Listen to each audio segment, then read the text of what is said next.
കൊച്ചു കൂട്ടുകാർക്കായി ഈ അവധിക്കാലത്ത് ഒരു കുഞ്ഞിക്കഥ. കുഞ്ഞൂട്ടൻ്റെ അവധിക്കാലം. മഹാവികൃതിയുള്ള കുട്ടിയായിരുന്നു കുഞ്ഞൂട്ടൻ. കുഞ്ഞൂട്ടന് മറ്റുള്ളവരെ പരിഹസിക്കാൻ ഒരു മടിയുണ്ടായിരുന്നില്ല. അവൻ്റെ ഈ സ്വഭാവം അവൻ്റെ അമ്മയെ വളരെയധികം വേദനിപ്പിച്ചിരുന്നു. അങ്ങനെ ഒരു അവധിക്കാലത്ത് അവനെ അവൻ്റെ അമ്മാവൻ്റെ വീട്ടിലേക്ക് വിരുന്നിന് വിട്ടു. അവിടെ ചെന്ന് അവൻ കുസൃതിയൊന്നും കാട്ടാതെ മാറിയിരിക്കുന്നത് കണ്ട അവൻ്റെ മുത്തശ്ശി പറഞ്ഞു, പാവം കുട്ടി, ഇവനെയാണോ വികൃതി എന്ന് പറഞ്ഞ് മാലതി വഴക്ക് പറഞ്ഞുകൊണ്ടിരുന്നത്? മുത്തശ്ശി അവനെ അടുത്ത് വിളിച്ചു. എന്താ കുഞ്ഞൂട്ടാ നിനക്ക് പറ്റിയേ? നീ എന്താ കളിക്കാനൊന്നും പോവാത്തത്? ഒന്നുമില്ല എന്നവൻ തലയാട്ടിക്കൊണ്ട് പറഞ്ഞു. എങ്കിൽ നീ അമ്മാവൻ്റെ കൂടെ പാടത്ത് പോയി ആ പശുക്കിടാവിനെ കൊണ്ടുവരൂ. ശരി മുത്തശ്ശി. അവൻ ഉത്സാഹത്തോടെ അമ്മാവൻ്റെ മുന്നിലായി നടന്നു. അമ്മാവൻ പശുക്കിടാവിനെ അഴിച്ചു. അവൻ അതിൻ്റെ വാലിൽ പിടിച്ചു വലിച്ചു. പശുക്കിടാവ് വേദന കൊണ്ട് ഓടടാ ഓട്ടം. ഓട്ടം നിലച്ചത് അപ്പുകുട്ടൻ്റെ പറമ്പിലായിരുന്നു. അവിടെ കണ്ട വാഴകളും പച്ചക്കറികളും എല്ലാം പശുക്കുട്ടി ചവിട്ടിയും തിന്നും നശിപ്പിച്ചു. അപ്പുകുട്ടൻ നിലവിളിച്ചുകൊണ്ട് ഓടിയെത്തി. കുഞ്ഞൂട്ടൻ്റെ അമ്മാവൻ ക്ഷമാപണവുമായി എത്തി. നഷ്ടപരിഹാരം കൊടുക്കാമെന്നേറ്റതോടെ അപ്പുകുട്ടൻ ശാന്തനായി. അമ്മാവൻ അവനോട് ഒന്നും പറഞ്ഞില്ല.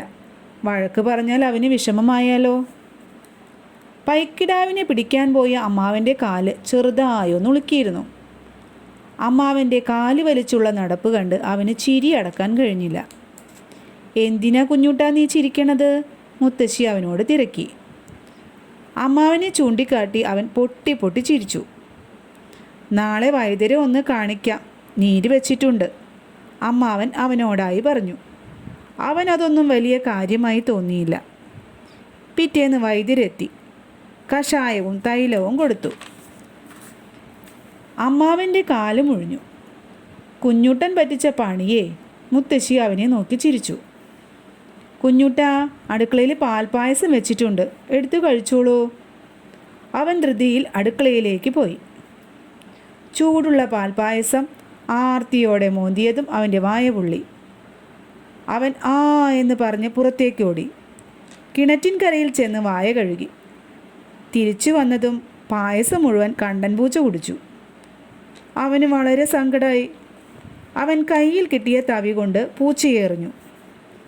തവി ചെന്ന് വീണത് മുത്തശ്ശിയുടെ തൈരുംകുടത്തിലായിരുന്നു. തൈരുകുടം പൊട്ടി തൈര് മുഴുവൻ അടുക്കളയിൽ പരന്നു. ശബ്ദം കേട്ട മുത്തശ്ശി ഓടിയെത്തി. അയ്യോ, തൈര് മുഴുവൻ പോയല്ലോ. കുഞ്ഞുട്ടൻ മിണ്ടാതെ അങ്ങനെ നിന്നു.